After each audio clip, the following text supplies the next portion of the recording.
Hey there, sleepy soul. Welcome to Sleepy Love Notes, the perfect place to wind down, relax, and let your dreams take flight. I'm so glad you're here. Before we begin this cozy little journey, please hit that like button and subscribe to the channel. It really helps us keep the sleepy stories coming. Also, let me know in the comments where you're listening from and what time it is for you right now. All right, now let's get you nice and cozy. Take a deep, calming breath in and slowly let it out. Let the world fade away as your mind gently drifts into this story. You're safe here. You're loved. And your dreams are waiting for you. Let's begin. Tonight, we're going to open the pages of a very special collection, a book that holds within its gentle grasp a series of intriguing tales, each one designed to unfold slowly, like a quiet dream. It's called The 21st Pan Book of Horror Stories, a fascinating anthology selected by Herbert Van Thal. Now please don't let the word horror stir any unease within your sleepy heart. In our gentle journey tonight, we won't seek out sharp scares or sudden frights. Instead, we'll explore the soft whispers of the unknown, the delicate shadows that dance at the edge of our perception, and the quiet mysteries that reside in the human spirit. Imagine, if you will, a grand old library, filled with the comforting scent of ancient paper and quiet dust motes dancing in the soft glow of a distant moonbeam. Each story within this collection is like a unique book upon one of those shelves, waiting to be gently opened and explored. We'll drift from one quiet narrative to the next, like a boat gliding across a still, moonlit lake, watching the scenery unfold around us without a ripple of disturbance.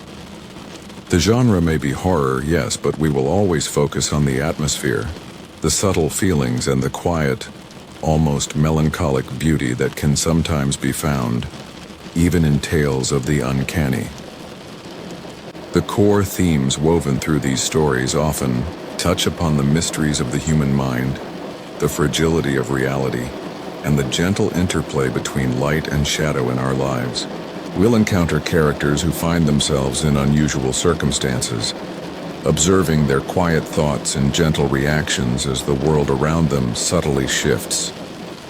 There might be a hint of tension, like the soft hum of distant wind chimes, but it will always be presented with a soothing touch, allowing your mind to wander and wonder without ever feeling startled. Picture the setting for each story as a soft, hazy watercolor painting, where the details slowly emerge as your eyes adjust to the dim light. Perhaps we'll visit a secluded old house, where the silence itself seems to hold secrets, or maybe a quiet, empty street under a pale, watchful moon. The characters, too, will be like familiar faces in a dream, their concerns and experiences unfolding before us in a gentle, rhythmic flow. We'll listen to their quiet dialogues, observe their subtle movements, and sense the gentle currents of their emotions, all without any urgency or haste. This evening is about unwinding, about allowing yourself to be carried away by the soft current of storytelling. There are no demands here, no need to stay alert or solve puzzles. Just a calm invitation to listen, to imagine, and to let the soft narrative lull you into a state of peaceful relaxation. Each story is a small, quiet world, complete in itself, and we will move through them with the greatest care, ensuring that every moment is as comforting as a warm blanket on a cool night. So let your breathing deepen, let your body relax, and allow the soft light of these stories to gently illuminate the path to your dreams. We are simply observers here, drifting through these quiet tales, allowing them to wash over us like a soft, soothing wave. Let us now gently turn the page to our first story, The House of the Nightmare, by Edward D. Hawke. Imagine, if you will, a quiet moonlit evening where the world outside your window is hushed and still. Our story begins in a place that, at first glance, seems ordinary enough, yet holds a subtle current of unease beneath its surface. We meet a man named Henry, who finds himself arriving at a large, rather imposing house late one night. The air is cool and still, and a sense of quiet expectation hangs about the old structure. He's been invited here by a Mr. Thorne, though the exact reason for the invitation remains a soft, unfolding mystery. As Henry steps into the house, he notices how the shadows seem to cling to the corners, and the silence within is almost palpable, a heavy presence that suggests a history of its own. Mr. Thorne greets him, a rather reserved figure, and the two men settle down to talk. The conversation flows gently, though there's an underlying tension, like a barely perceptible tremor in the air. Mr. Thorne begins to speak of a recurring nightmare, a vivid and disturbing dream that plagues his nights. It's not a monstrous dream filled with sudden frights, but rather a slow, creeping sense of dread that always culminates in a specific, chilling image. He sees himself trapped within this very house, and something unseen, yet undeniably present, is drawing closer, slowly, inexorably. As Thorne describes his nightmare, the details he shares are quite specific, painting a picture that feels almost real. He recounts the layout of the rooms, the placement of certain objects, and the precise sequence of events that unfold within his dream. Henry, a calm and observant listener, takes it all in, his mind slowly piecing together the delicate fragments of Thorne's nocturnal terrors. The unsettling part, Thorne explains, is that the nightmare is so incredibly consistent. Every time he drifts into this troubled sleep, the dream replays itself with unnerving accuracy, right down to the smallest detail. It's not just a bad dream. It feels like a premonition, a window into a dark possibility. He feels compelled to seek Henry's help, perhaps hoping that sharing the burden, or perhaps finding some logical explanation, might alleviate the quiet terror that grips him each night. Henry listens patiently, his gaze occasionally drifting around the room, taking in the antique furniture, the muted colors of the wallpaper, and the way the moonlight filters through the tall windows. He notices how the very description of the nightmare seems to infuse the quiet house with a subtle, disquieting energy. Thorne's fear isn't expressed loudly, but rather in a soft, trembling undertone, a hushed confession of a soul deeply troubled. The story gently continues, and we learn that Thorne has been unable to escape this nightmare, even when he tries to stay awake. It seems to lie in wait for him, an unwelcome companion that descends as soon as sleep claims him. He speaks of the profound exhaustion that has settled upon him, not just physical weariness, but a deep spiritual fatigue from constantly battling the silent, unseen specter of his own dream. He describes the heavy, suffocating atmosphere that descends upon him within the dream, a feeling of being utterly alone and vulnerable. Henry, ever the composed and thoughtful figure, asks probing questions, not with urgency, but with a quiet, reflective curiosity. He seeks to understand the deeper layers of Thorne's distress. Is it merely a psychological phenomenon? Or is there something more, something intangible at play within the very walls of this old house? The atmosphere in the room remains hushed, almost reverent, as if the house itself is listening, holding its breath with them. As the night deepens, a faint chill seems to settle in the air. Thorne, his voice growing softer, describes the climax of his nightmare. The moment when the unseen presence draws undeniably near, filling him with a quiet, profound terror before he jolts awake, his heart a frantic drumbeat in the silence of his bedroom. It is never a sudden attack, but a slow, agonizing approach, the dread building like a swelling tide. Henry, after listening to every detail, offers a gentle suggestion. Perhaps, he muses, the best way to confront a nightmare is to meet it on its own terms, to try and understand its subtle language. The solution, he proposes, is not to flee from the dream, but to embrace the stillness and allow the story to unfold within the quiet chambers of the mind. The narrative leaves us with this gentle thought, a quiet, lingering question about the nature of fear and the delicate boundary between dreams and reality. The house remains silent. The moonlight continues to paint soft patterns on the floor, and the sense of a quiet, unseen presence continues to gently resonate. It's a story that doesn't scream but rather whispers, inviting you to ponder the gentle, unsettling possibilities that sleep can bring. Let us now gently drift into our second quiet tale, Prey, by the masterful Richard Matheson. Imagine a quiet evening where the world outside has hushed and a gentle breeze whispers through the trees. Our story unfolds in a single apartment, a space that initially feels safe and familiar, but slowly begins to hold a subtle, disquieting presence.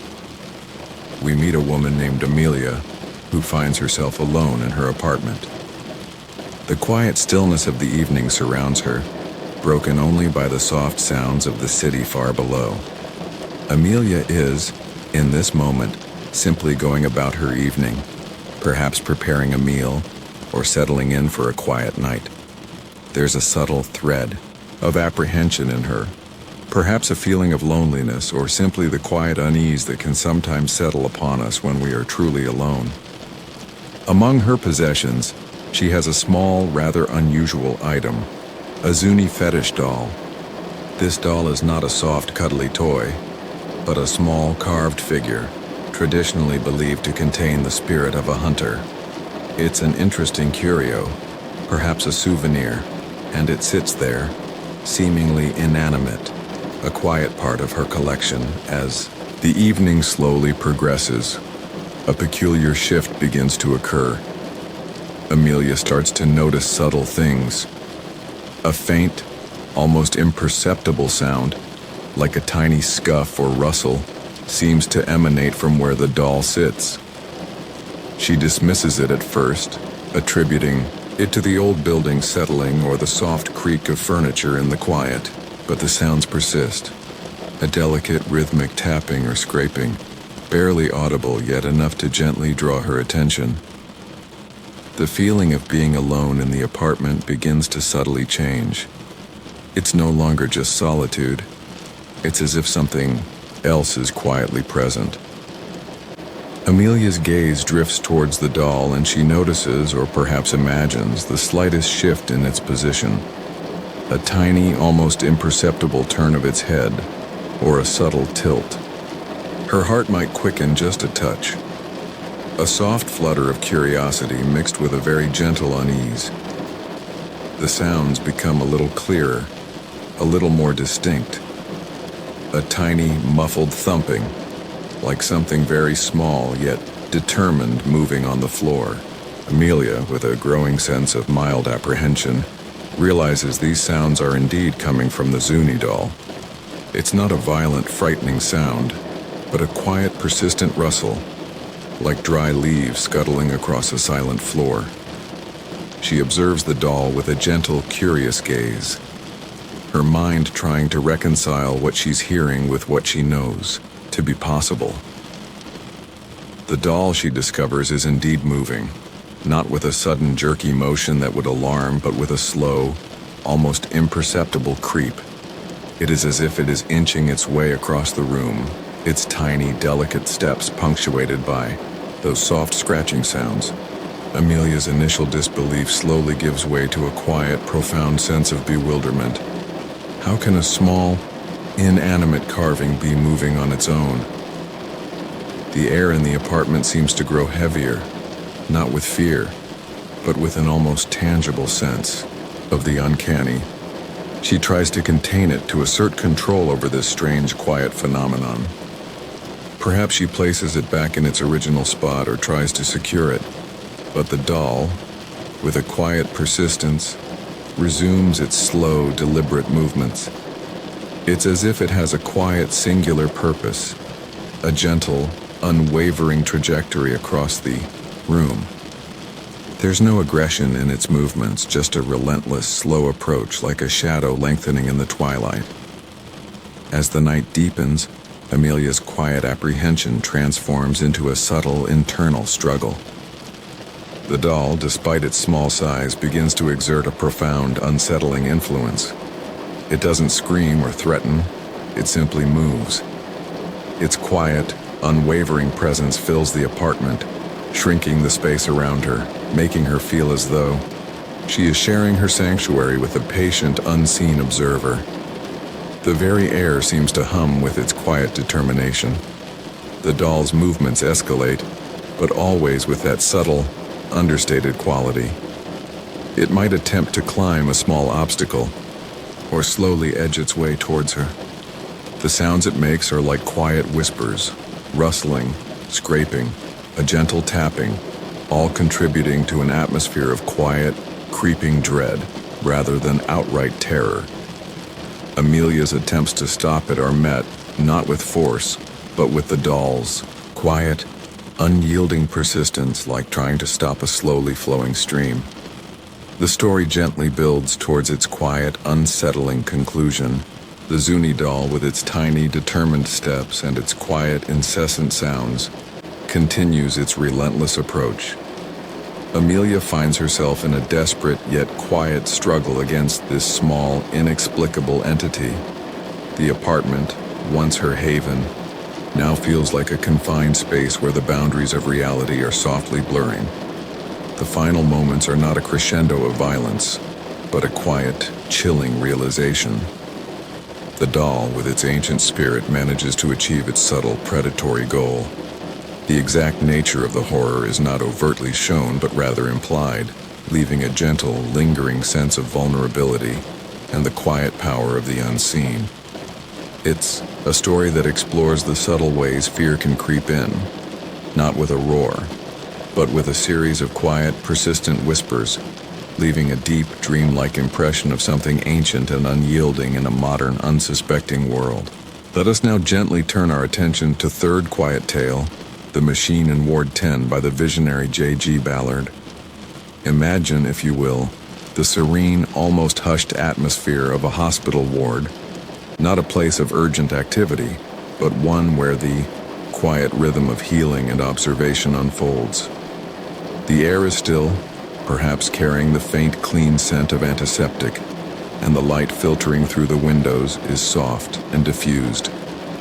Our story introduces us to a particular ward, Ward 10, where something new and rather intriguing has been introduced. It is a machine, a complex apparatus of wires and dials and smooth metallic surfaces.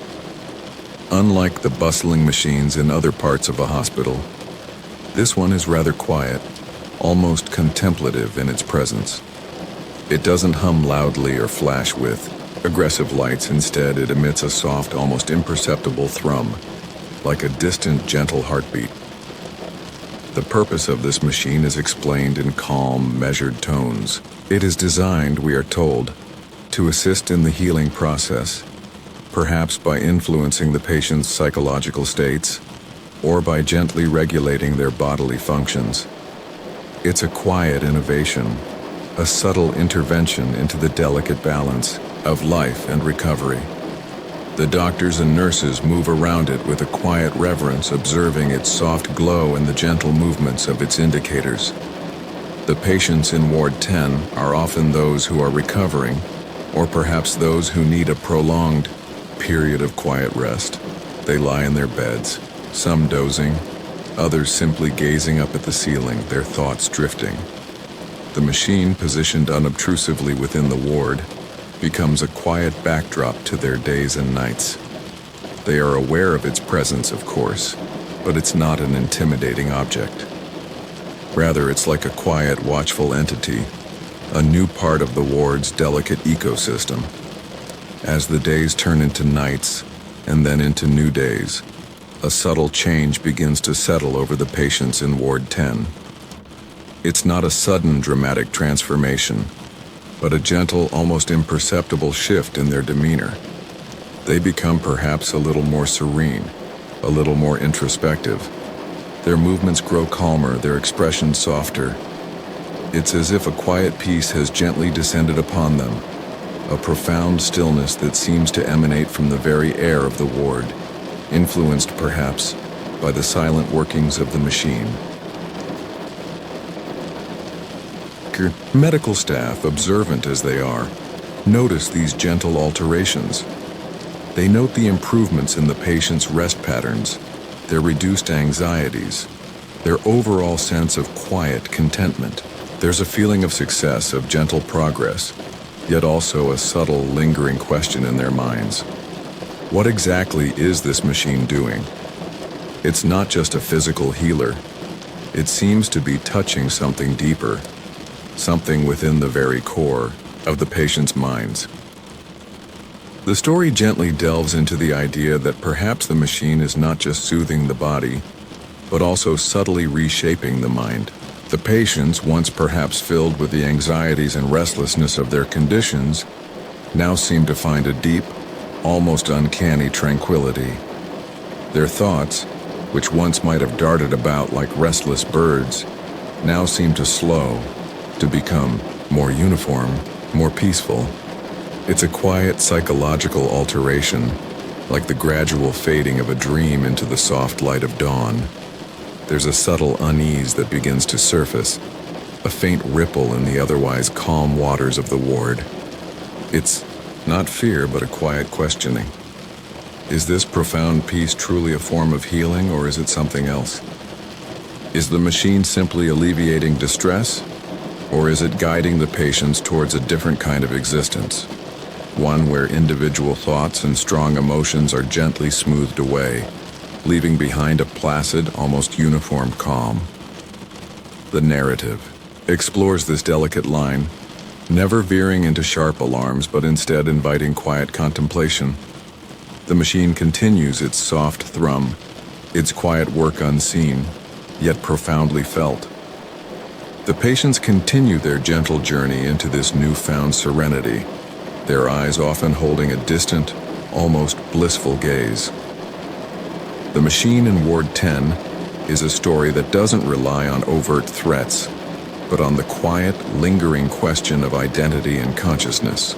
It asks us to ponder in a most gentle way what happens when technology, designed to help, begins to subtly resculpt the very essence of who we are.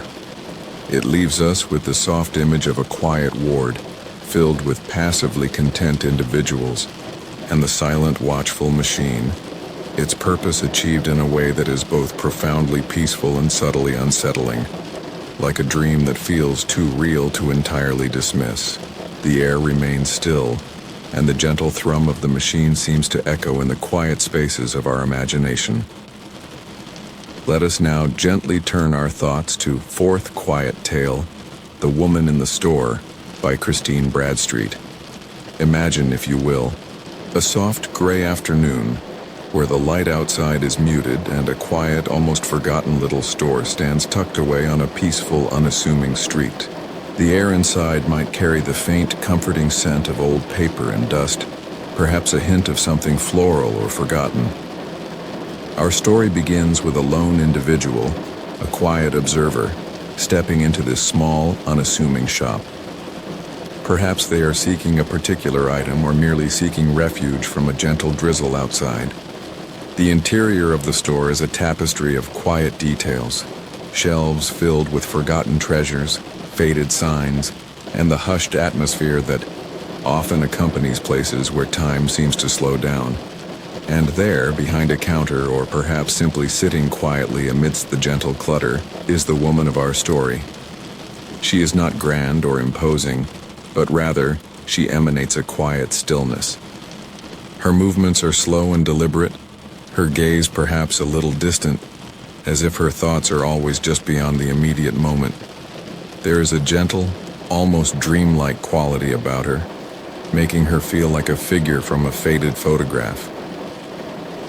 The customer, our quiet observer, approaches the counter, perhaps to inquire about an item or simply to make a purchase.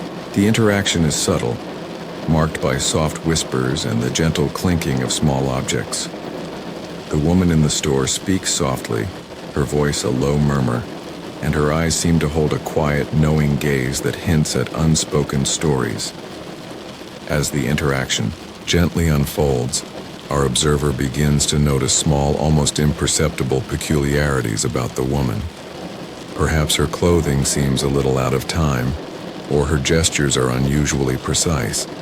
There might be a sense of her presence being both intensely real and yet subtly ethereal, as if she could simply fade away into the quiet shadows of the shop. The lighting in the store itself seems to play tricks on the eyes, making familiar objects appear slightly shifted, slightly altered. The atmosphere in the store deepens into a quiet mystery. It's not a place of harsh surprises, but one where the air itself seems to hum with a gentle, unspoken secret. Our observer might feel a soft, lingering curiosity about the woman, a desire to understand the quiet depth in her eyes, or the subtle way she seems to be intrinsically woven into the very fabric of the old shop. The true essence of the story gently begins to reveal itself through these small, quiet observations. Perhaps the items in the store seem to shift subtly when the observer looks away, or the woman offers something that seems to resonate with a quiet, forgotten memory. There's a sense that the store and the woman within it exist slightly apart from the normal flow of time, holding onto moments and memories in a gentle, almost suspended state. The woman might share a quiet, cryptic remark, or perform a simple action that carries a profound symbolic weight. It's never alarming, but rather thought-provoking, like a piece of a dream that lingers after waking. Our observer is not frightened, but rather deeply intrigued, drawn into the quiet, hypnotic rhythm of the store and its enigmatic inhabitant. The story culminates not in a shocking revelation, but in a gentle, almost melancholic understanding. The true nature of the woman, and perhaps the store itself, is revealed in a soft, poetic way, leaving a lasting impression that is more poignant than terrifying.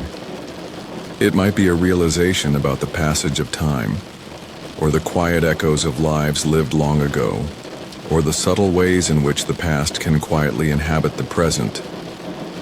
As our quiet observer finally leaves the store, stepping back into the muted light of the street, they carry with them a sense of profound wonder and a gentle, lingering mystery. The image of the woman with her soft voice and knowing eyes remains like a quiet whisper in the mind, a beautiful, slightly melancholic enigma. The woman in the store is a tale that invites quiet contemplation, a gentle exploration of the strange beauty that can exist in the most unassuming of places, leaving you with a peaceful, dreamlike feeling as you drift into slumber. Let us now gently turn our thoughts to fifth quiet, crisp autumn evening as we drift into a tale called The October Game by the beautifully poetic Ray Bradbury.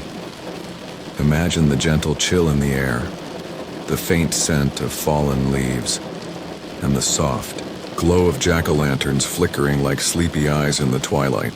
It is Halloween night, a time when the veil between worlds feels thin and whispers of enchantment fill the breeze. Our story takes us to a quiet Halloween party, a gathering of adults and children. There are costumes, of course, soft rustling, fabrics and muted colors, and the gentle murmur of conversation. Among the grown-ups, we find a man named Michael and his wife, a sense of quiet tension lingering between them, like a faint, almost invisible mist.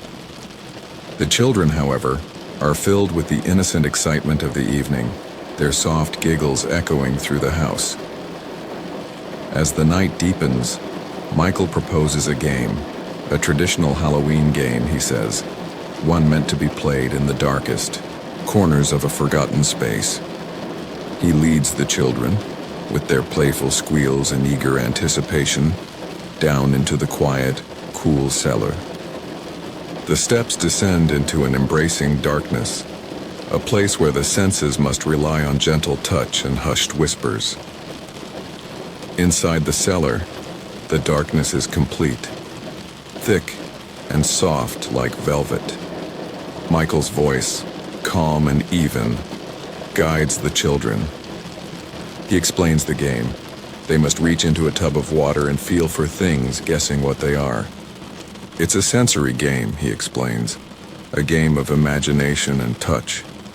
The children, full of innocent wonder, extend their small hands into the cool, dark water.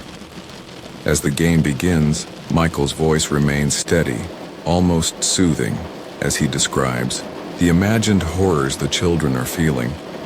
He asks them to feel for something that might be a witch's hair, long and stringy, or perhaps the eye of a monster, round and slippery. The children giggle, their imaginations alight, utterly captivated by the unseen textures. But as the game continues, a subtle shift begins to occur. The things they touch in the inky darkness of the water feel strangely organic.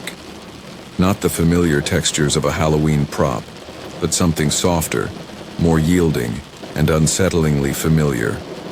Michael's voice, though still calm, takes on a subtly different quality. A quiet, almost detached satisfaction. One child might feel something long and soft, like strands of wet, tangled grass, but with a peculiar silken resilience. Another might touch something small and round like a grape, but with a subtle, delicate firmness that is deeply unsettling. The children's playful giggles slowly fade into a quiet, almost mesmerized silence. They are no longer just imagining. They are feeling something profoundly strange. Michael gently encourages them, his hand guiding theirs, pressing their fingers against the yielding forms in the water. He describes what they are touching in chilling yet poetic terms, evoking the textures of something that should not be there. Feel, he might whisper, the small, delicate bones, like tiny bird cages, and the soft, almost pulsing warmth. The quiet unease slowly builds, not with fright, but with a creeping sense of profound wrongness, like a dream that subtly shifts from pleasant to deeply unsettling. The children, innocent in their exploration, begin to register the true, horrifying nature of what their fingers are caressing in the dark. It's a quiet dawning, a slow, gentle realization that the game is far more real, far more intimate than they could ever have imagined. The story culminates in a chilling yet understated revelation. The darkness, which had been a playful shroud, now feels like a profound curtain hiding an unbearable truth. The sounds of the children, their earlier excitement, are replaced by a stunned, quiet apprehension. The game has ended, but its impression lingers, a cold, soft touch in the mind. The October game leaves us with a quiet, unsettling image. The gentle yet terrifying power of a warped mind, subtly creating a horror in the most intimate of settings. It's a story that whispers of the darkness that can reside within the human heart, even on a festive night, and the way it can quietly, chillingly unfold. As you drift into sleep, let the gentle shadows of this tale remind you of the quiet complexities of the human spirit and the soft, cool embrace of the autumn night. Let us now gently turn our thoughts to Sixth Quiet, Scholarly World, as we delve into The Man Who Collected Poe by the intriguing Robert Bloch. Imagine a hushed evening, bathed in the soft glow of a reading lamp, where the air is filled with the comforting scent of old paper and polished wood. Our story introduces us to a gentleman named Mr. Morley, a man of quiet passions and refined tastes. His greatest joy, his deepest solace, lies in his magnificent collection of all things related to the celebrated writer Edgar Allan Poe. Mr. Morley is not just a collector. He is a connoisseur, a gentle custodian of Poe's legacy. His study, where he spends his evenings, is a sanctuary filled with first editions, delicate manuscripts, and precious artifacts, each one holding a silent story of the past. The room itself seems to breathe with the quiet poetry of Poe's verse. He handles his treasures with a profound reverence, tracing the elegant script on a letter, admiring the delicate etchings in an old volume. For Mr. Morley, every piece is a whisper from Poe himself, a tangible connection to the mind that wove such intricate tales of beauty and shadows. His obsession is not a frantic pursuit, but a calm, deeply felt devotion, a gentle journey into the heart of literary genius. One quiet evening, a knock comes at his door, gentle yet insistent. There stands a stranger, a rather unassuming figure dressed in quiet, dark attire. There is something subtly old-fashioned about him, a timeless quality that seems to blend seamlessly with the antique charm of Mr. Morley's home. The stranger introduces himself with a calm, almost formal politeness, and his voice carries a peculiar, soft resonance, as if from a bygone era. What the stranger claims to possess sends a gentle tremor of excitement through Mr. Morley's quiet composure. The visitor speaks of an item, a piece of Poe memorabilia so rare, so utterly unique, that it seems to defy imagination. It is something no one has ever seen, something that would complete Mr. Morley's collection in a way he could only dream of. The air in the study seems to hum with the possibility of this unbelievable treasure. As the stranger speaks, detailing the history and nature of this extraordinary artifact, Mr. Morley listens intently, his heart fluttering like a captive bird. There's a subtle unease, a faint, almost imperceptible disharmony in the stranger's calm demeanor, a quiet oddness that Mr. Morley can't quite place. Yet his yearning for the ultimate Poe rarity overshadows any lingering doubts, drawing him deeper into the quiet mystery. The stranger eventually reveals the item. It is not something flashy or overtly dramatic, but something intensely personal, something that speaks directly to Poe himself. The description is given with a gentle, hushed reverence, focusing on its unique texture, its peculiar composition, and its deeply unsettling connection to the author. It might be described in terms of a fragment, a piece of something living, yet preserved, something that carries the very essence of Poe's physical being. The horror is implied through the sheer impossibility and disturbing intimacy of the artifact. As Mr. Morley examines the item, a slow, chilling realization begins to dawn upon him, not with a sudden shock, but with a quiet, creeping inevitability. The subtle inconsistencies, the faint oddities of the stranger, and the impossible nature of the artifact itself, all begin to weave into a tapestry of uncanny truth. The stranger, with his timeless aura and his impossible offering, slowly reveals himself to be more than just a man. The horror is not in a physical threat, but in the profound, unsettling understanding that washes over Mr. Morley. It is the realization that his beloved collection, his passionate pursuit of Poe's essence, has led him to a chilling, yet almost poetic encounter with the ultimate form of literary appropriation. The lines between author and artifact, between the living and the legend, blur into a soft, dreamlike haze. The man who collected Poe concludes not with a dramatic flourish, but with a quiet, lingering echo of the uncanny. It leaves us pondering the depths of obsession, the strange ways in which we connect with figures of the past, and the subtle, chilling possibility that sometimes the things we seek most ardently might be far more intertwined with us, or far more real than we could ever imagine. Let this quiet tale gently accompany you into the quiet embrace of slumber, carrying with it the soft rustle of old pages and the whisper of forgotten legends. Let us now gently settle into the seventh tale from the imaginative mind of Ray Bradbury, a story whispered from the soft folds of night, called The Small Assassin. Imagine a quiet, hushed household, where the air is still with the quiet anticipation of a new life, a gentle arrival into the world. Our story begins with a young couple, very much in love, awaiting the birth of their first child. The mother, particularly, is filled with the tender hopes and quiet anxieties that accompany such a profound event. She dreams of a peaceful, joyful addition to their lives, a soft, helpless babe to cherish and protect. The father, too, feels the gentle weight of this impending change, envisioning a future filled with warmth and simple domestic bliss. The day arrives, and the baby is born. The initial moments are filled with the usual gentle chaos of a hospital room, the soft cooing and quiet cries. But as the mother gazes upon her newborn son, a subtle, almost imperceptible shiver of unease passes through her.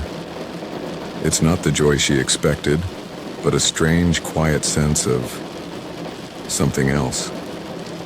His eyes, though tiny, seem to hold a depth, a quiet knowing that feels far too ancient for a newborn. As they bring the baby home, the quiet disquiet of the mother gently deepens. She observes the infant with a growing sense of apprehension that she cannot quite articulate. To everyone else, he is a perfect, innocent bundle, sleeping peacefully in his crib, making soft, delicate sounds. But the mother perceives something more, a subtle intelligence in his gaze when he looks at her, a silent calculation in his tiny movements. It's a feeling that creeps in, like a quiet shadow, rather than a sudden shock.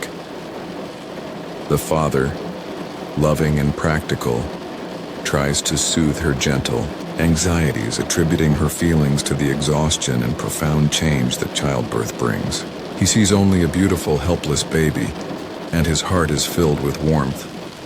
But the mother knows with a quiet, unsettling certainty that something is subtly, deeply wrong. The baby's cries are not the random expressions of an infant, but seem to hold a chilling purpose, a deliberate, almost manipulative quality. The instances of this quiet strangeness accumulate. Objects in the nursery might be subtly moved when no one is watching. The baby, left alone for a moment, seems to be in a slightly different position than before, his tiny hands clenched with an uncanny determination. The mother's fear is not of a monster, but of an intelligence far too old and cold residing within the vulnerable shell of a newborn, a quiet, sinister mind hidden behind innocent eyes. She tries to explain her feelings to her husband, her voice soft with desperation, but he dismisses her worries gently, calmly, unable to comprehend the subtle horror she perceives. The baby, in his presence, always appears to be the picture of angelic slumber.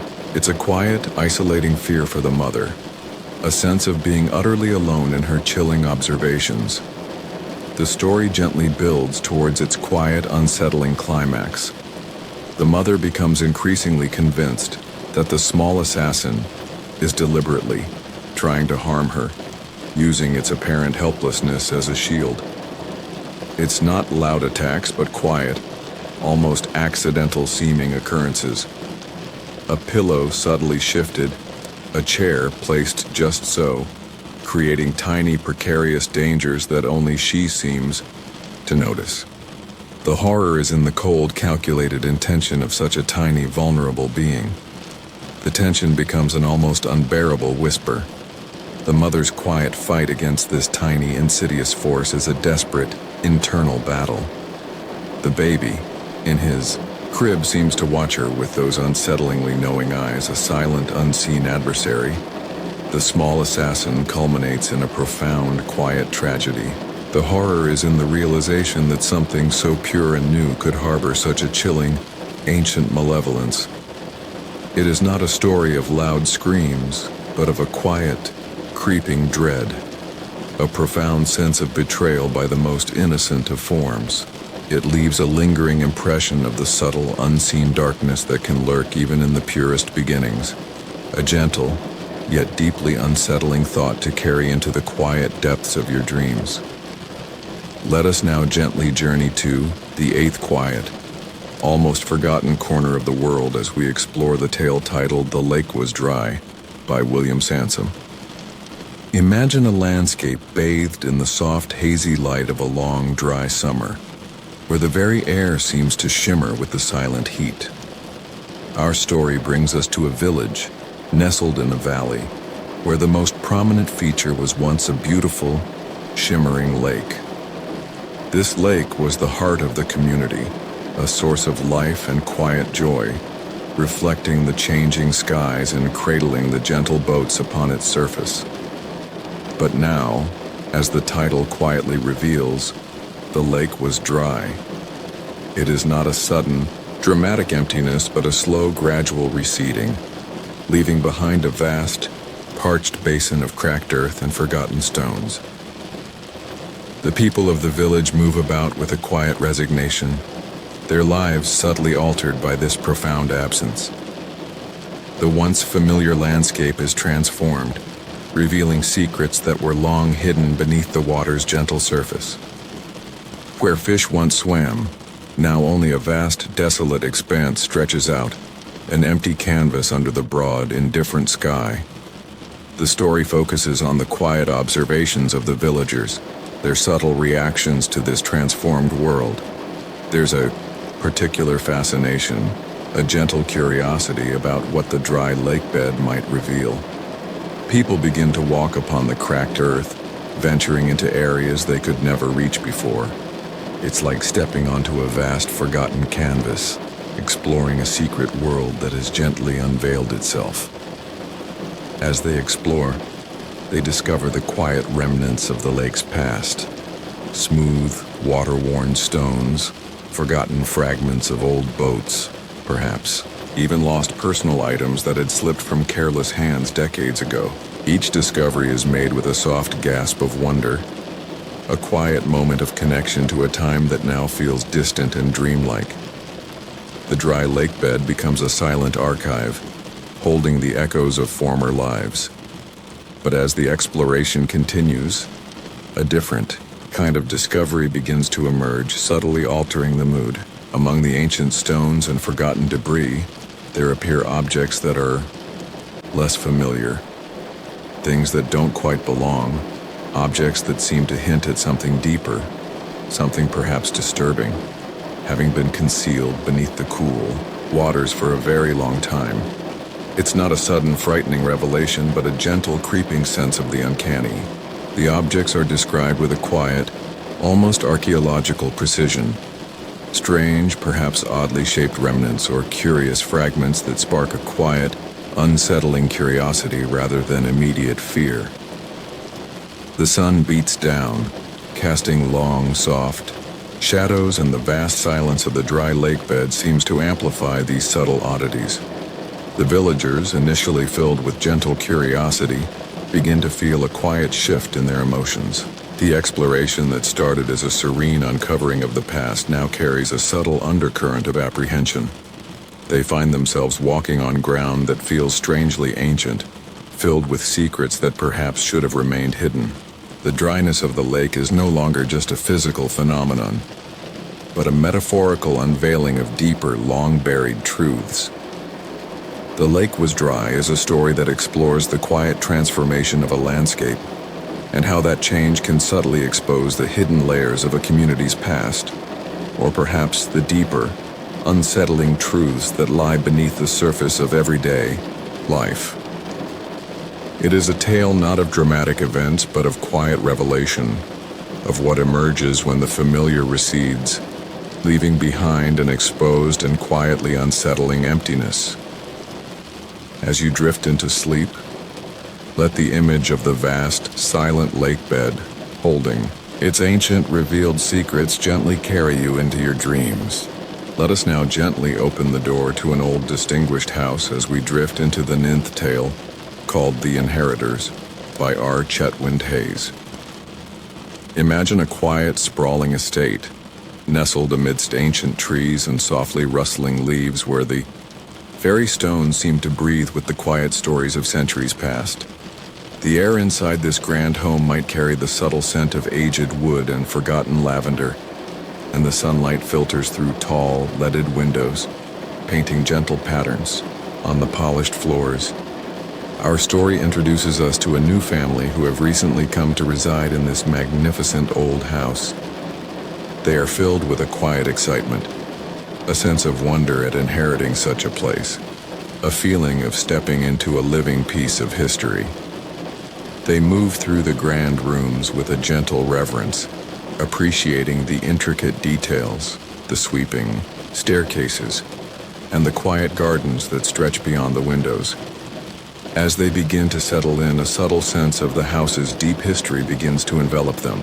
It's not just the architecture or the antique furnishings, but a feeling that the house itself holds memories, quiet echoes of lives lived within its walls. There's a certain stillness that often descends in the older parts of the house, a profound quietness that feels almost watchful. Soon, gentle occurrences begin to unfold. It's nothing alarming, nothing that would cause a sudden fright. Perhaps a soft, fleeting chill might pass through a sunlit room, even on a warm day.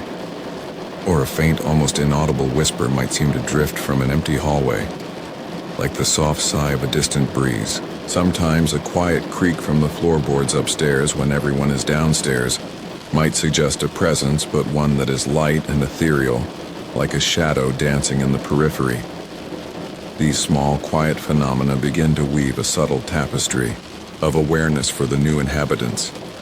They sense that they are not entirely alone in this grand old house. It's not a feeling of being unwelcome, but rather a quiet understanding that the house already has its own unseen residents, its own inheritors who have always been a part of its very fabric. These are the spirits of those who loved the house, who lived their lives within its embrace, and who have simply never truly left. The subtle signs continue. A door might be found gently ajar when it was left closed, or a beloved object might be subtly shifted from its place, only to reappear, later in a different yet equally quiet spot.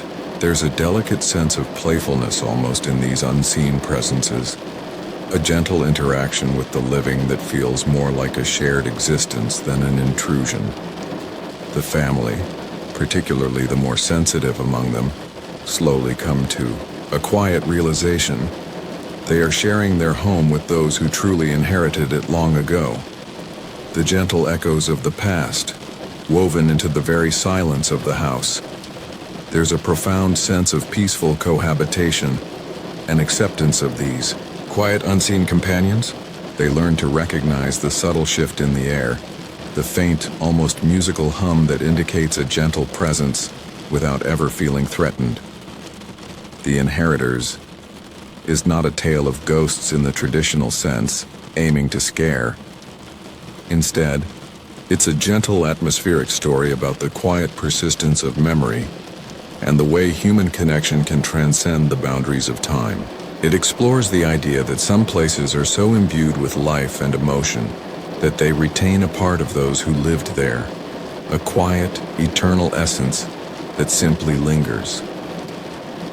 The story leaves us with a sense of quiet reverence for the past and a gentle understanding that sometimes the most peaceful companionship can be found in the soft whispers of those who came before us. As you drift into the tranquil depths of sleep, imagine the quiet house, filled with the gentle, unseen presence of its true inheritors, watching over you with a calm, timeless gaze. Let us now gently enter a quiet, perhaps slightly shadowed, space as we drift into the 10th tale called The Spider by Donald Wollheim. Imagine a hushed room, late at night, where the world outside has settled into a deep slumber, and the only sounds are the soft whispers of the house itself. Our story introduces us to a lone individual, perhaps reading quietly by a dim lamp, or simply sitting in thoughtful contemplation. The atmosphere is one of profound stillness, a gentle quietude that invites introspection. In this tranquil setting, a small, subtle movement catches the eye. It is a spider, a creature of delicate legs and silent grace, emerging from a quiet corner or slowly descending on an invisible thread. At first, it is simply a part of the natural world, a small, intricate life going about its silent business. The protagonist observes it with a quiet curiosity, watching its methodical movements, the way it carefully places each delicate foot. But as the moments stretch, a subtle shift begins to occur. The spider, rather than moving away or disappearing into the shadows, seems to linger. Its presence, initially unnoticed or calmly accepted, slowly begins to fill the space. It's not large or menacing, but there's a quiet persistence about it, a certain stillness in its multifaceted eyes that seems to convey a watchful quality. The protagonist begins to feel a gentle, almost imperceptible unease. The spider seems to reappear in unexpected places, always silently, always with that same quiet determination. It might be seen scurrying across the floor, or delicately making its way up a wall, its shadow long and thin in the soft light. Its movements are precise, almost methodical, and they carry a subtle air of purpose that is deeply unsettling. The unease deepens, not into terror, but into a quiet, creeping sense of being observed, or perhaps gently encircled. The spider is never aggressive, it never leaps or threatens. Instead, its presence itself becomes the source of quiet dread. It's the way it just is, perpetually present, almost omnipresent within the confines of the room, like a quiet thought that won't quite leave your mind. The protagonist might try to gently guide it away or simply avert their gaze, but the spider, with an unnerving persistence, always seems to return, or simply shift its position to remain within the periphery of vision. Its delicate threads, if any are spun, are almost invisible in the dim light, yet they seem to quietly suggest a subtle, intricate web of influence, gently tightening around the senses. The horror in the spider is not about a monstrous creature, but about the profound, quiet discomfort that can arise from something small and seemingly harmless, when it behaves in a way that defies understanding and feels unnervingly deliberate. It's the quiet invasion of a personal space, the feeling of losing control over one's surroundings to a silent, insistent presence. The story gently builds towards its quiet, psychological climax. The spider, despite its size, becomes a symbol of an inescapable, creeping dread. Its continued presence, its silent, watchful gaze, begins to weigh heavily on the protagonist's mind, creating a sense of quiet desperation, a profound unease that resonates deep within. The spider leaves us with a soft, lingering impression of vulnerability to the subtle, unseen forces of the natural world, or perhaps the uncanny corners of our own perception. It's a tale that reminds us how something small and quiet can hold a disproportionate power over our minds, especially when encountered in the hushed stillness of the night. As you drift into the tranquil depths of sleep, let the image of the silent, intricate spider gently fade, leaving behind only the profound peace of slumber. Let us now gently settle into the 11th quiet observation as we explore the tale titled The Specialist by Gordon Snell. Imagine a hushed, almost ordinary setting, perhaps a quiet office in a venerable old building, or a secluded room where the light is soft and the air feels still with unspoken understanding. The atmosphere is one of calm professionalism, yet with an undercurrent of something quietly extraordinary. Our story introduces us to an individual, perhaps someone seeking a unique kind of help, or simply a curious observer who stumbles upon the existence of this particular professional. The reason for their visit or their presence is kept gentle, a quiet need or a soft intrigue. They arrive with a certain apprehension, yet also a subtle hope, unsure of what precisely they will find. And then we meet the specialist. This is not a person of grand pronouncements or ostentatious displays. Instead, they are rather unassuming, quiet, almost blending into the serene backdrop of their surroundings. Their movements are precise, their gaze calm and perceptive, and their voice when they speak is measured and soft, like a gentle ripple across a still pond. There is an air of profound competence about them, a quiet confidence that speaks volumes without a single boast. The specialization, as it is gently revealed, is not something one commonly discusses. It is a peculiar, almost mystical art, a unique service that caters to a very specific, often unspoken human need. The exact nature of this specialization is unveiled slowly, through hints and quiet demonstrations rather than a sudden, stark explanation. It might involve the handling of emotions, perhaps the gentle removal of a persistent sorrow, or the careful management of a deep, unsettling fear. The horror here is not in a monstrous act, but in the uncanny ability to manipulate the very fabric of human experience. The specialist approaches their work with a quiet dignity, their hands moving with an almost ritualistic grace. There might be subtle tools involved, or perhaps no tools at all, just a profound understanding and a precise touch. The client, or the observer, watches in a quiet awe, a mixture of fascination and a gentle, almost reverent unease. The process is not painful or dramatic. It is serene, almost meditative, like watching a skilled craftsman at work on the most delicate of materials. As the specialization is gently employed, the client experiences a subtle shift, a quiet transformation. The weight they carried, the shadow that clung to them, begins to gently dissipate. It's a profound relief, yet with it comes a faint, lingering question. What exactly has been removed? What was the cost of this extraordinary silent service? The unease stems from the idea of such a deep, intimate intervention, the quiet power to alter something so fundamental within a person. The story highlights the subtle, almost unsettling perfection of the specialist's work.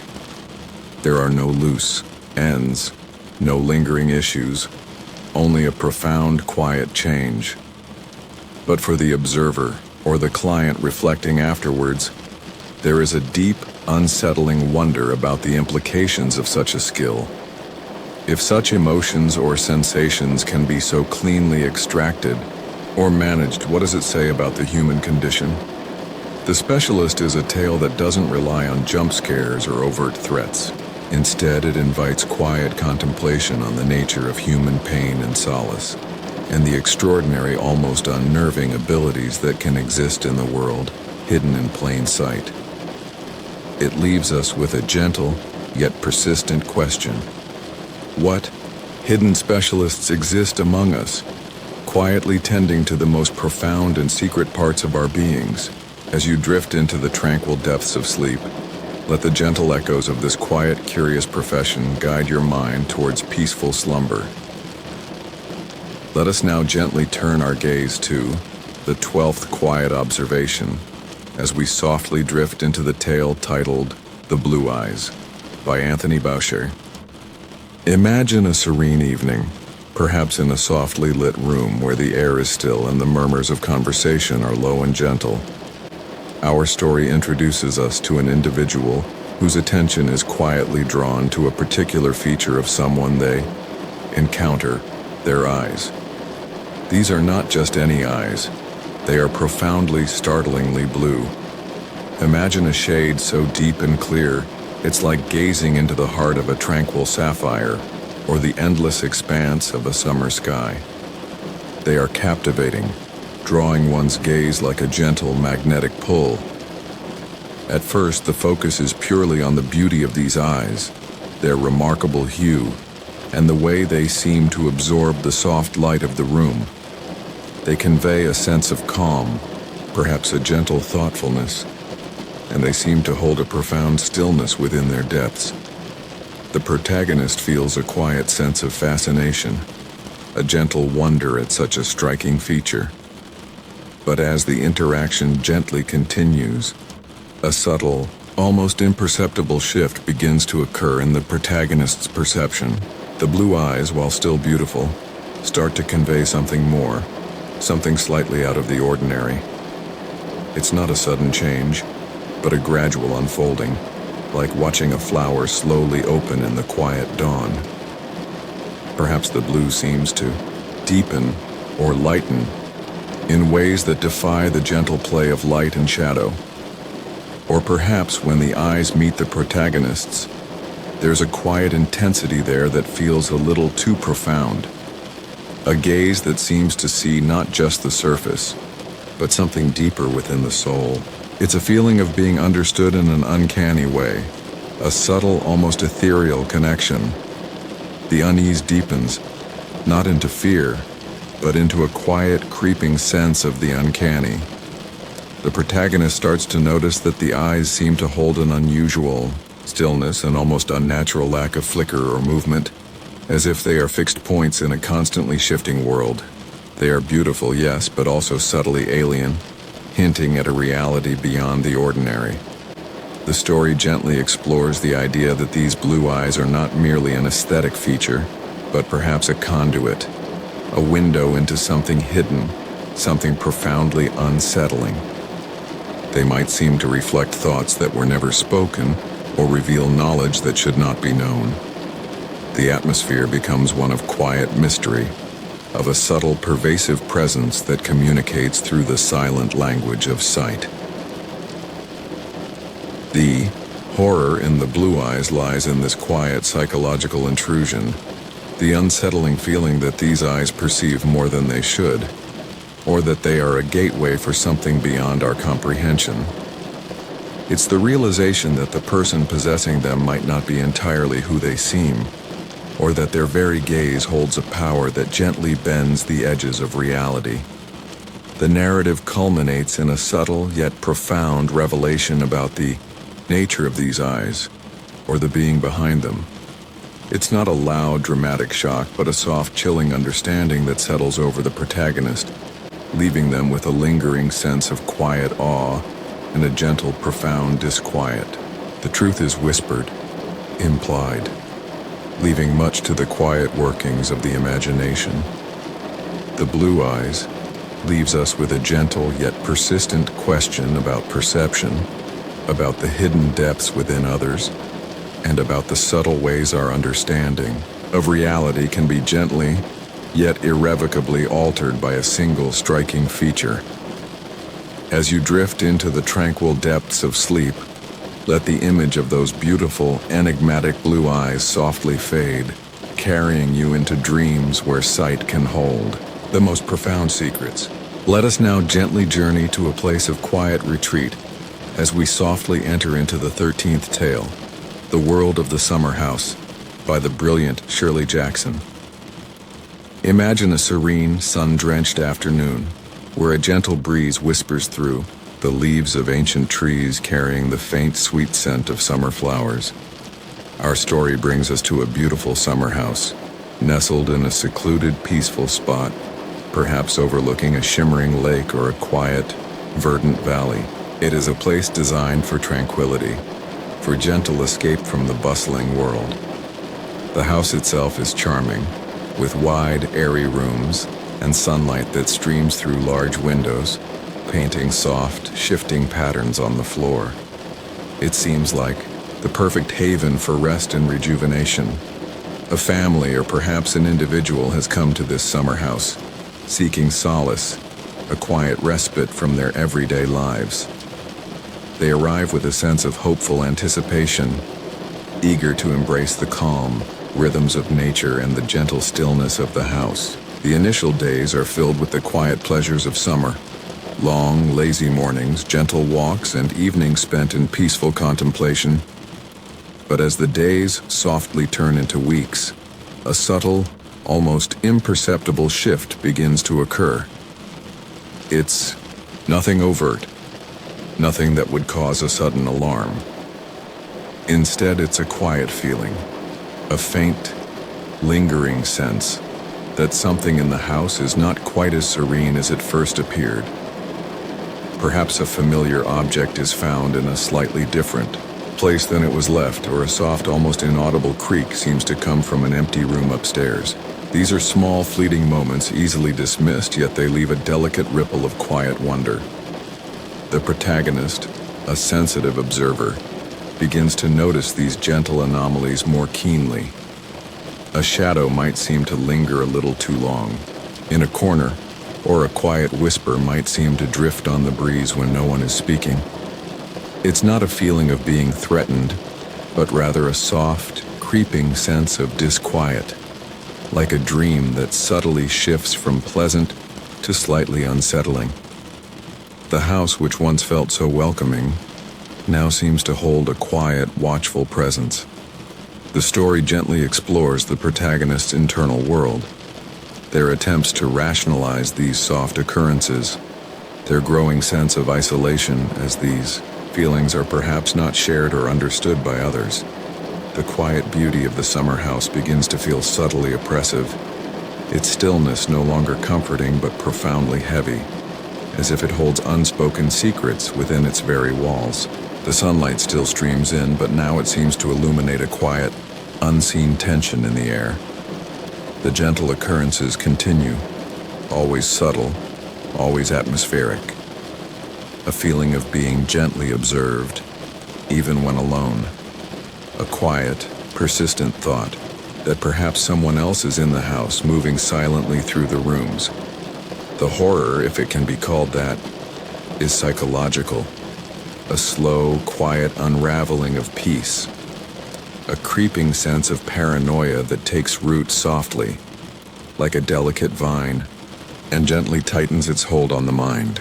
The summer house culminates not in a dramatic reveal, but in a profound, quiet understanding of the power of place and the fragility of the human mind. The sense of unease lingers, a soft, persistent echo long after the story gently concludes. It leaves us pondering the unseen forces that can inhabit a seemingly peaceful setting, and the quiet ways in which our perceptions can be subtly, yet profoundly, altered. As you drift into the tranquil depths of sleep, let the image of the quiet summer house holding its soft, unspoken secrets gently guide your mind towards serene dreams. Let us now gently lean into the stillness of a quiet night as we softly drift into the 14th tale titled The Whining by R.B. Llewellyn. Imagine a secluded home, bathed in the deep hush of midnight, where the only sound should be the gentle breath of a sleeping world. Our story introduces us to an individual settled in for the night, perhaps tucked warmly into bed, seeking the comfort of peaceful slumber. The house around them is still, the air calm and untroubled. It is a moment of perfect quietude, inviting the mind to gently unwind. But then, from somewhere far away, barely perceptible at first, a faint sound begins to make itself known. It's not loud, not sharp, but a soft, almost ethereal whining. It's a low, persistent murmur, like a distant, lonely wind chime, or the almost inaudible hum of an old, forgotten machine stirring in the deep night. It's just at the edge of hearing, easily dismissed as the creak of the house or the gentle sigh of the wind. Our protagonist, attuned to the delicate quiet of the night, notices it. At first, it's just a fleeting whisper, a brief anomaly in the profound silence. They might turn over, pulling the covers a little closer, trying to drift back into the warmth of sleep. However, the whining, soft as it is, gently persists. It becomes a little more defined, a little more insistent, no longer easily dismissed. It's still distant, yet it seems to vibrate subtly in the quiet air, a low, continuous note that begins to subtly pull at the edges of their peace. It's not a sound that inspires immediate fear, but rather a profound, creeping sense of quiet unease, like a persistent, unsettling thought. The protagonist lies there, listening intently to the subtle sound. Where is it coming from? Is it outside from the slumbering world beyond the windows? Or is it somewhere within the very walls of the house? A secret echo stirring in the darkness. Their mind begins to gently search for a logical explanation, trying to attribute the sound to something ordinary, something familiar. But the whining continues, unwavering in its soft, rhythmic presence. It becomes more distinct, revealing a strange, almost mournful quality, like a prolonged, lonely cry, or a sound that seems to speak of a quiet, profound sorrow. It never escalates into a shriek or a roar. It remains a persistent, low-pitched lament filling the quiet spaces of the night. The horror in the whining is psychological, subtle, and insidious. It's the torment of a persistent, unidentifiable sound that slowly erodes the protagonist's sense of peace and security. Sleep becomes elusive, replaced by a quiet vigilance, a profound sense of listening. The silence of the night, once comforting, now feels permeated by this mysterious, sorrowful hum. The story culminates in a gentle yet chilling understanding of the sound's pervasive nature. Its origin may remain shrouded in a gentle mystery, but its effect is undeniable. It's the quiet knowledge that some disturbances are not physical, but auditory, capable of unsettling the mind in ways that are far more profound than any tangible threat. The whining leaves us with a soft, lingering impression of unseen disturbances, the subtle power of sound to invade our peaceful spaces, and the fragile nature of quiet solace. It reminds us that sometimes the most unsettling things are those we cannot see, only hear, as they gently, persistently, whisper at the edges of our dreams. As you drift into the tranquil depths of sleep, let the gentle echoes of this quiet, haunting sound softly fade, guiding you towards profound stillness. Let us now gently step into the quiet aftermath of a gathering, as we softly enter the 15th tale titled After the Party by Thelma Ramsey. Imagine a grand house, now hushed and still, where the vibrant laughter and soft music of an evening's celebration have gently faded, leaving behind only the subtle scent of lingering perfume and spent joy. Our story unfolds in the quiet hours following a lively party. The guests have all departed, their cheerful goodbyes echoing softly as they disappeared into the night. Now, only the hosts remain, perhaps a couple, feeling the gentle exhaustion that often follows such joyous occasions. They move quietly through the rooms, perhaps collecting stray glasses or straightening a dislodged cushion, a sense of tranquil contentment settling over them. The atmosphere in the house is one of profound quietude, a peaceful calm after the delightful storm of social engagement. The moon might cast long, soft shadows through the windows, and the ambient sounds of the night, a distant owl, the gentle rustle of leaves, become more pronounced in the newfound silence. As the couple tidies, a subtle shift begins to occur in the house's demeanor. It's nothing dramatic, nothing that would cause a sudden fright. Instead, it's a quiet feeling, a faint sense that the house is not quite as empty as it should be. Perhaps a light flickers softly in a room that was just darkened, or a faint, almost imperceptible sound, like a gentle rustle of fabric, drifts from an unseen corner. These are fleeting moments, easily dismissed as the imagination playing tricks in the stillness. Yet they leave a delicate ripple of quiet wonder. The characters, gently weary from their hosting duties, begin to notice these soft anomalies more keenly. They might exchange a quiet glance, a silent acknowledgement of something subtly out of place, or a feeling of being observed even though they are sure they are alone. It's not a feeling of being threatened, but rather a soft, creeping sense of mild bewilderment, like encountering a faint, lingering echo from a dream that seems to almost touch reality. The narrative gently explores their quiet reactions, their attempts to rationalize the strange occurrences in the quiet house. Is it just their imagination, tired after the festivities? Or is there something else, something intangible, subtly stirring in the spaces where the party's energy once danced?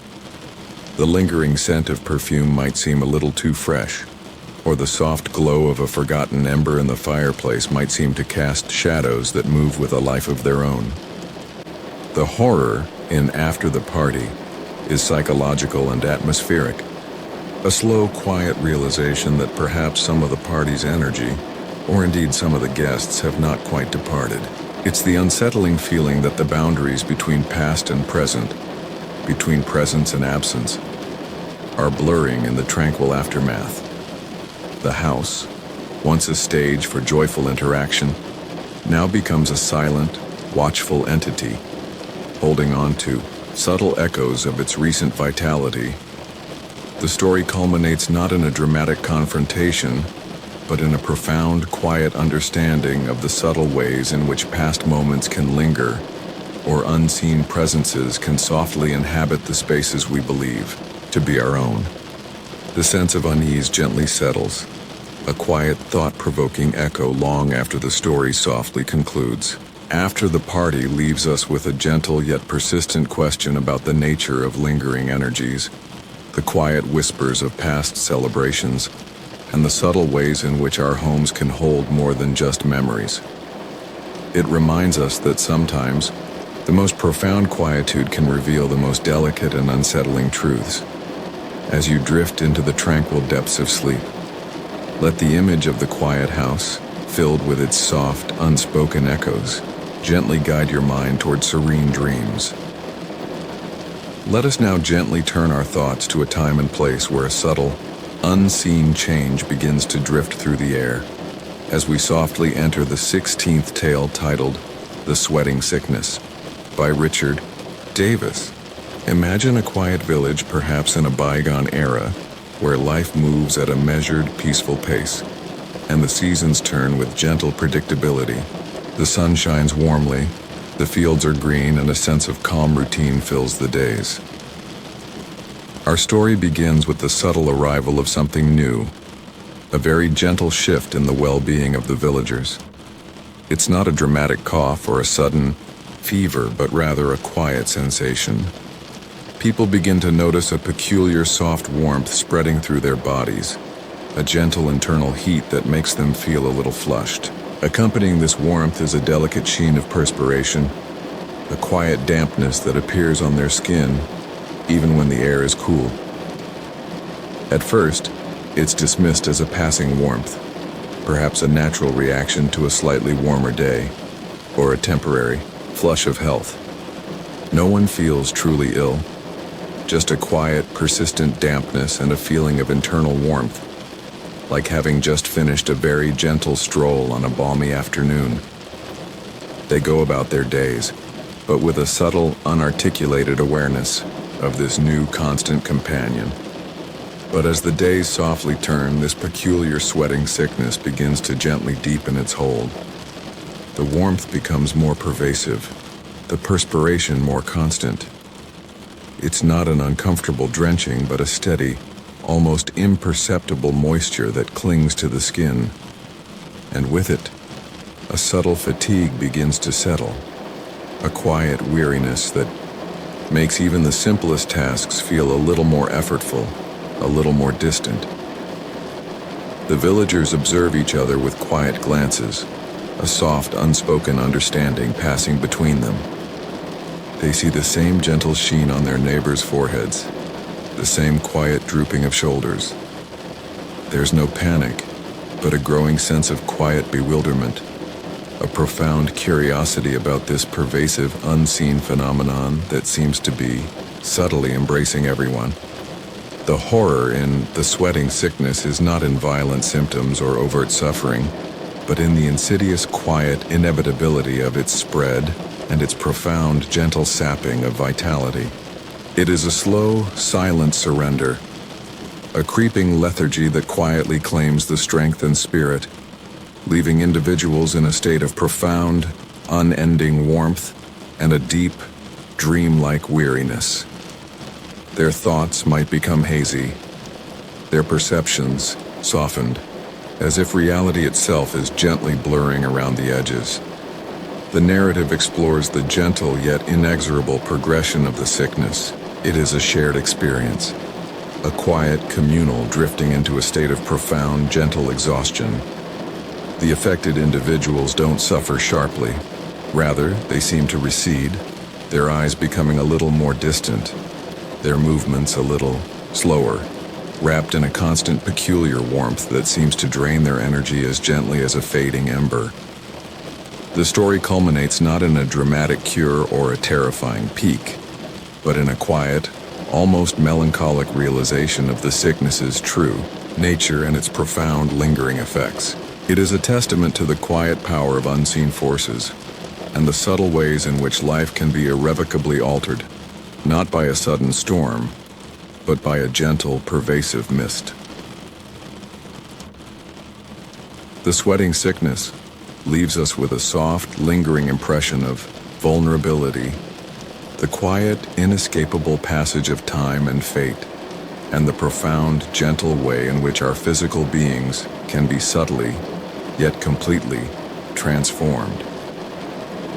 As you drift into the tranquil depths of sleep, let the gentle echoes of this quiet, pervasive warmth slowly fade, guiding your mind towards profound stillness and serene dreams. Let us now gently journey to a desolate, ancient place as we softly enter the 17th tale titled The Black Stone by Robert E. Howard. Imagine a remote, forgotten valley where the wind whispers through sparse, gnarled trees and the very air seems to hum with the echoes of untold centuries. The land is stark, beautiful in its wildness and profoundly silent, as if holding its breath over a secret buried deep within its heart. Our story brings us to a scholar, a quiet seeker of ancient lore, who has ventured to this secluded spot, drawn by whispers of a strange and legendary monolith. This monolith, known only as the Black Stone, stands stark against the pale sky, a silent, imposing testament to a time long, long forgotten. It is not polished or adorned, but rough-hewn, its surface weathered by countless winds and rains, its color a deep, profound black that seems to absorb all light and warmth. As our scholar approaches the stone, a profound stillness settles around them. The air grows cold, not with the chill of the wind, but with an unnatural, deep coldness that seems to emanate from the very heart of the monolith. There's a strange, almost hypnotic quality to its silent presence, as if it hums with an unheard frequency, vibrating with ancient dormant power. Whispers of forgotten legends gently drift through the narrative, hinting at the stone's dark history. It is said to be far older than any human civilization, a relic from a time when stranger beings walked the earth and different stars shone in the night sky. The legends speak of unholy rites performed in its shadow, of alien deities worshipped, and of the profound, unsettling influence it held over ancient, primitive peoples. These are not loud, frightening tales, but soft, chilling murmurs from the distant past, like the faint echo of a dream. Our scholar, a meticulous observer, carefully examines the stone. They find faint, almost indistinguishable carvings on its surface, symbols that defy any known language, etched there by hands that belong to a world long vanished. The touch of the stone is cold, unnervingly so, and seems to impart a fleeting sensation of vast, indifferent age, as if time itself has flowed through its unyielding form. As the scholar lingers near the Black Stone, a subtle, creeping sense of dread begins to settle upon them. It is not the terror of immediate danger, but the profound, quiet horror of cosmic insignificance, the dawning realization that the universe holds unfathomable, ancient evils that predate humanity, and that this stone is a silent, enduring testament to them. The wind seems to whisper strange, inhuman names, and the vast, empty sky above feels suddenly cold and watchful. The narrative gently unveils the stone's most unsettling secret. It is said to commemorate a hideous entity, a being from beyond, the stars whose presence once cast a profound shadow upon this world. The legends speak of a specific night, when this entity was briefly drawn back to the earthly plane, heralded by unspeakable rituals performed beneath the stone. The scholar slowly, meticulously pieces together the quiet details of this horrifying tradition, leading to a chilling yet inevitable conclusion about the stone's true purpose. The black stone culminates not in a violent confrontation, but in a profound, quiet understanding of the enduring nature of ancient evil and the fragility of human sanity in the face of truly cosmic horror. It is a story that invites contemplation on the vastness of time, the unknown corners of the universe, and the subtle ways in which forgotten horrors can still exert a chilling influence across millennia. As you drift into the tranquil depths of sleep, let the image of the silent, ancient black stone holding its dark and profound secrets gently fade, guiding your mind towards peaceful stillness and serene dreams. Let us now gently draw back the veil on a corner of the city as we softly enter the 18th tale titled The Horror at Red Hook by the visionary H.P. Lovecraft. Imagine a district of narrow, winding streets, old brick buildings, and the soft glow of distant gas lamps filtering through a gentle mist. It's a place that seems to carry the quiet weight of time, a subtle melancholia in its very stones, almost forgotten amidst the city's grander avenues. Our story introduces us to Thomas F. Malone, a quiet and contemplative police detective who finds himself drawn into this peculiar neighborhood of Red Hook. He's not here for a dramatic crime, but for a series of small, unsettling occurrences and a subtle sense of disquiet that emanates from the area. Malone is a man who notices the quiet details, the subtle shifts in atmosphere, and the unspoken stories that old streets often tell. As Malone gently investigates, he observes the diverse and sometimes unusual inhabitants of Red Hook. They move with their own quiet rhythms, speaking in hushed tones. And sometimes he catches glimpses of strange, unfamiliar symbols etched on hidden doorways or draped in shadowed windows. There's a feeling of something ancient and different stirring beneath the surface of this seemingly ordinary urban landscape, a subtle undercurrent of quiet ritual and forgotten beliefs. His attention is particularly drawn to a scholarly recluse named Robert Suydam, a man of venerable family lineage, who lives quietly in an old, imposing mansion within Red Hook. Suydam is initially perceived as simply eccentric, a bookish individual consumed by obscure historical and mystical studies. He seems amiable enough, yet there's a growing strangeness about him, a subtle shift in his gaze, a quiet intensity that suggests a mind deeply immersed in forbidden knowledge. Malone begins to notice a connection between Suydam's esoteric pursuits and the increasing oddities in Red Hook. There are reports of strange, low chants heard on certain nights, not loud or threatening, but soft, rhythmic murmurs that drift through the open windows, carrying a profound, unsettling resonance. The air itself sometimes seems to carry a faint, unfamiliar scent, like dust from ancient tombs or the quiet perfume of strange blossoms.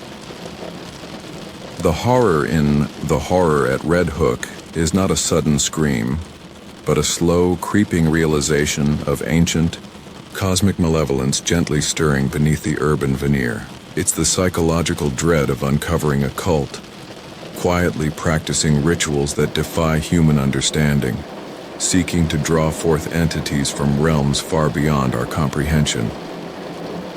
Malone's investigation is a quiet descent into a world where the very fabric of reality seems fragile, and the shadows conceal profound alien truths. The narrative gently guides us through Malone's growing unease. He finds fragments of old texts, glimpses of strange symbols, and slowly, meticulously, he pieces together the quiet, chilling puzzle. The cult's rituals are described atmospherically, focusing on the odd patterns of light and shadow, the low, unsettling vocalizations, and the subtle feeling of an unseen presence growing stronger, closer, like a vast dark tide slowly rising from the depths. The climax of the story is approached with a gentle, almost dreamlike inevitability. Malone finds himself descending into the hidden subterranean lair of the cult. The description is of darkness, claustrophobia, and the soft, yet profound disquiet of strange, ancient artifacts. The ultimate revelation of the entity or the completion of the ritual is handled with great care, focusing on Malone's internal experience of profound cosmic dread rather than explicit visual horror. It is the chilling, quiet understanding that something unspeakable has been awakened, a presence from beyond our understanding, vast and indifferent. The horror at Red Hook leaves us with a soft, lingering impression of ancient evils that slumber beneath the surface of our mundane world. The profound fragility of human sanity when confronted with the truly unknown, and the enduring power of silent, forgotten rituals to whisper across the ages. As you drift into the tranquil depths of sleep, let the image of Red Hook, with its subtle shadows and its quiet, ancient secrets, gently fade, guiding your mind towards profound stillness and serene dreams. Let us now gently draw our minds to quiet, solitary place as we softly enter the 19th tale titled The Night Wire by H.F. Arnold. Imagine a small, hushed telegraph office nestled in the deep quiet of the night, where the only consistent sound is the soft, rhythmic click-clack of the telegraph key, a steady heartbeat connecting distant places. The air is still, perhaps carrying the faint scent of old paper and dust, and the soft glow of a single lamp illuminates the operator's vigilant face. Our story introduces us to the lone telegraph operator, a silent sentinel of the night, diligently attending to the ceaseless flow of messages across the wires. They are accustomed to the quiet rhythm of their work, the familiar patterns of the clicks, the steady stream of news and mundane communications that weave the fabric of the world. The night is a time for calm, focused attention, for listening to the distant whispers carried by electricity. As the hours of the deep night gently pass, a subtle shift begins to occur in the familiar rhythm of the wire. At first, it's barely perceptible. A slight hesitation, an unusual punctuation, a faint, almost musical discord in the usual pattern of clicks. The operator, sensitive to every nuance of the wire, notices it, a tiny ripple in the vast, calm sea of communication. They might dismiss it as a momentary glitch, a fleeting disturbance on the distant line, but the oddities gently persist. The messages, instead of flowing smoothly, begin to arrive in fragmented bursts, punctuated by strange, almost garbled clicks. Then, the content itself begins to change.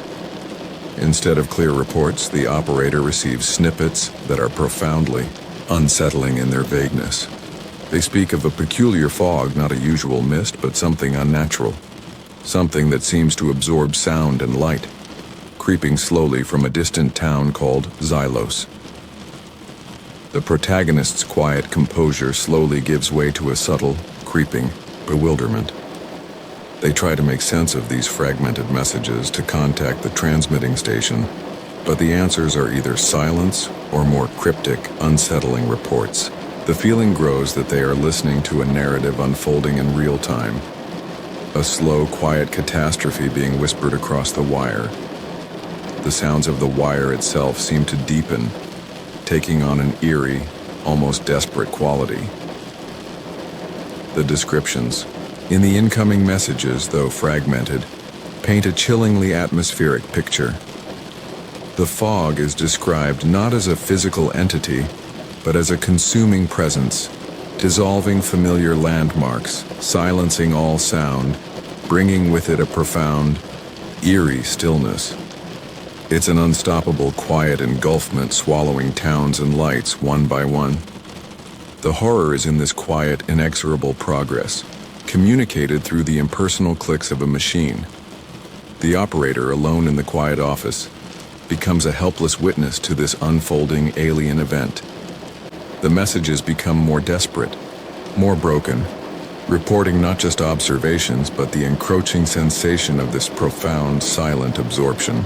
There are whispers of no light, no sound, swallowed. It's a communication from a world being softly, irrevocably erased.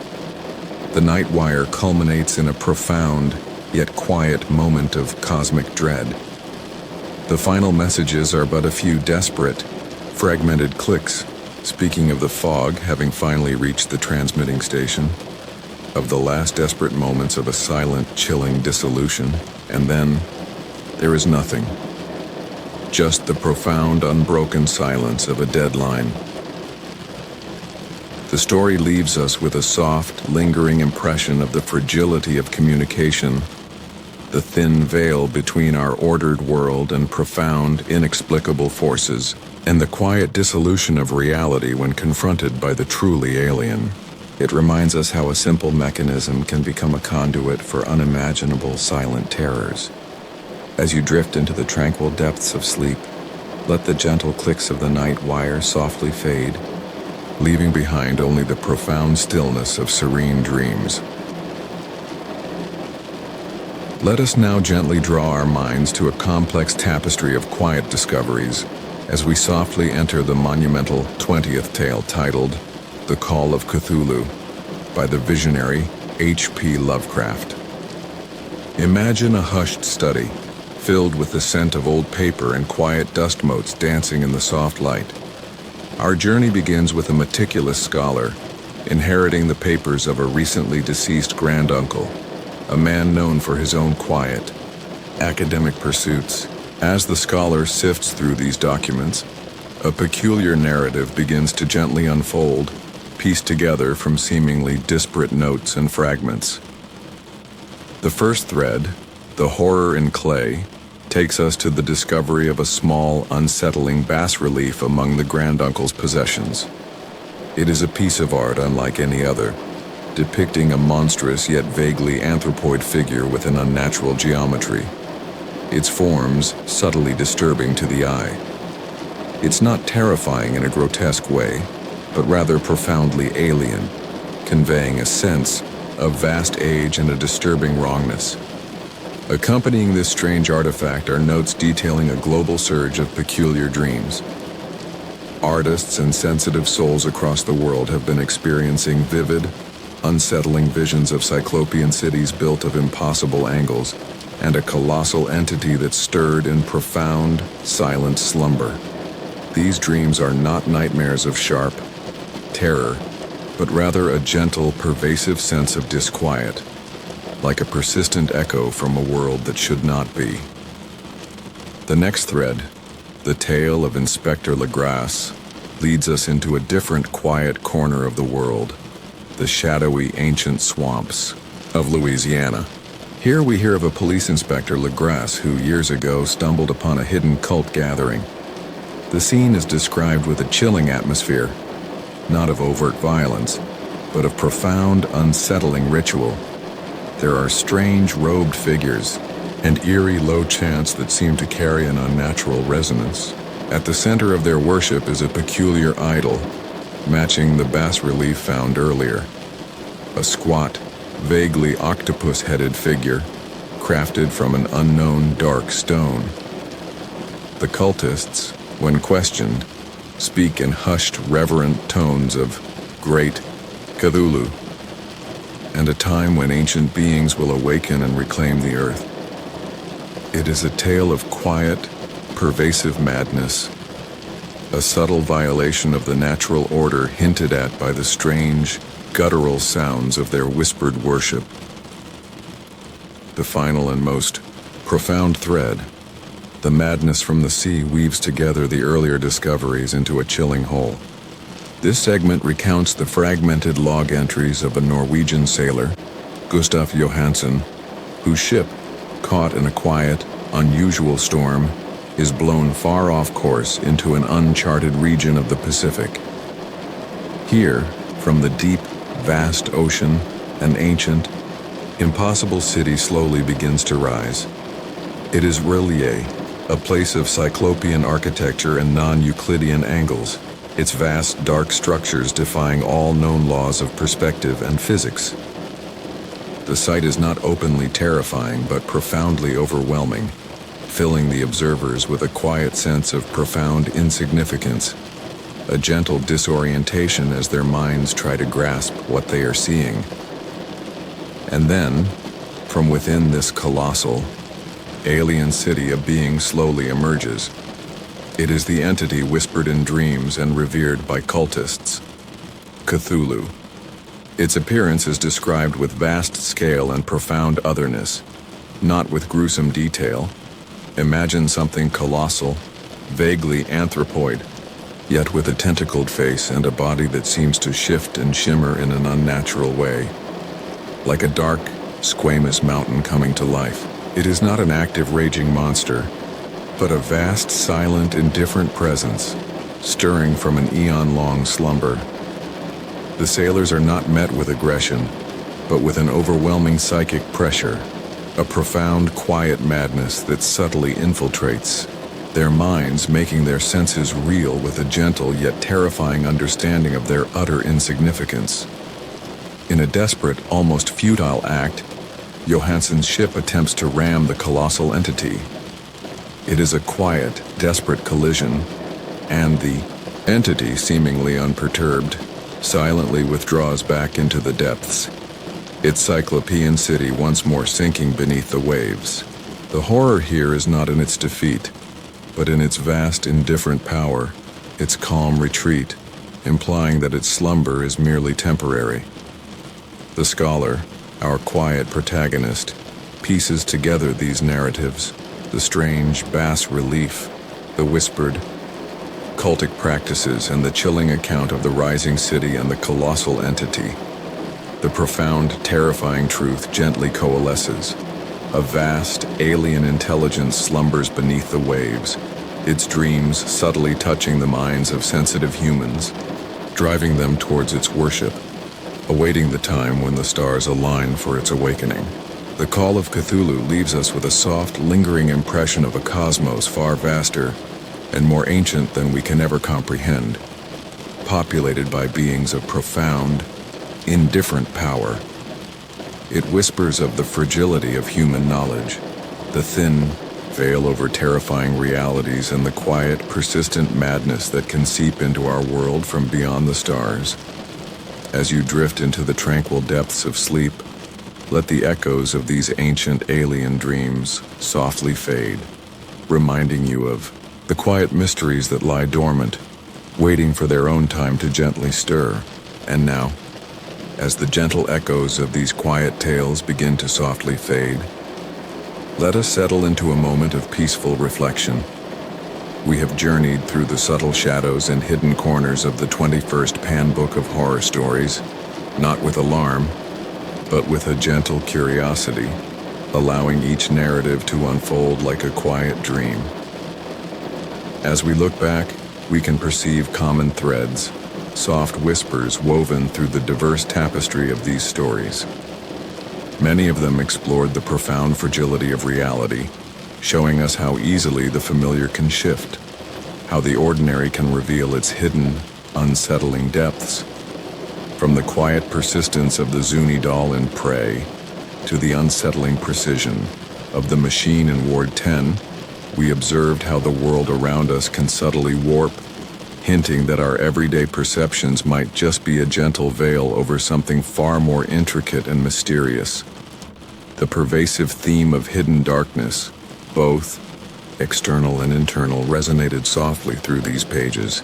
We saw it in the chilling, quiet calculation of the infant in The Small Assassin, and the profound ancient malevolence suggested by The Black Stone. These stories didn't scream of monsters, but rather whispered of the subtle, unsettling truths that can reside within the most unexpected places, or indeed within the quiet recesses of the human heart. They remind us that the most profound terrors are often psychological, creeping in like a soft fog, rather than bursting forth like a storm. There was also a deep fascination with the power of the unseen and the unsettling nature of the mundane. The woman in the store showed us how a simple shop and its quiet proprietor, could hold a timeless, almost ethereal secret. The inheritors gently invited us to consider how the past truly inhabits the present, blending the living and the ethereal in a peaceful yet profoundly resonant cohabitation. And the whining reminded us how a simple, persistent sound, unidentifiable and unseen, could subtly erode our peace, proving that not all disturbances are tangible. Through these gentle explorations, we gathered an insight that the author's message across this collection wasn't to terrify, but to invite contemplation. It was a shared whisper from these storytellers that true horror often lies not in overt displays of fear, but in the subtle, creeping unease, the quiet breakdown of the familiar, or the gentle yet profound revelation of uncomfortable, cosmic truths, as in the Call of Cthulhu. It's about the unsettling beauty of the unknown and the humbling realization of humanity's smallness in the vast, indifferent cosmos. The emotional impact of our journey, we hope, has been one of gentle wonder and thoughtful contemplation rather than sharp anxiety. These stories, even when exploring themes of dread or loss, were delivered with a soft touch, allowing your mind to drift through their narratives like a boat on a calm, moonlit sea. They invite a mild disquiet, a quiet curiosity that lingers, rather than a sudden jolt. These quiet narratives hold connections to our real lives too. They gently touch upon our own quieter fears, the subtle anxieties we sometimes feel in an old house, the fleeting sense of unease in a lonely place, or the quiet wonder about what lies just beyond our everyday sight. They remind us that our world too holds many gentle mysteries, and that sometimes the greatest insights come from observing the subtle, the unspoken, the barely perceptible. The timeless lessons and insights from these stories are perhaps about the enduring human fascination with the uncanny, the quiet power of imagination, and the universal need to make sense of the world, even when it subtly defies explanation. They show us that by embracing the quiet, unsettling beauty of the unknown, we can find a deeper appreciation for the comfort and serenity of the familiar. So, as you now drift deeper into your own peaceful slumber, let these gentle tales settle in your mind like soft whispers. Perhaps they will stir a quiet thought about the unseen layers of reality, or the subtle ways in which the past breathes in the present, or simply the profound calm that can be found in embracing the quiet mysteries of the night. Rest now, safe and loved, knowing that your dreams are waiting, a gentle canvas for your mind to explore. Good night.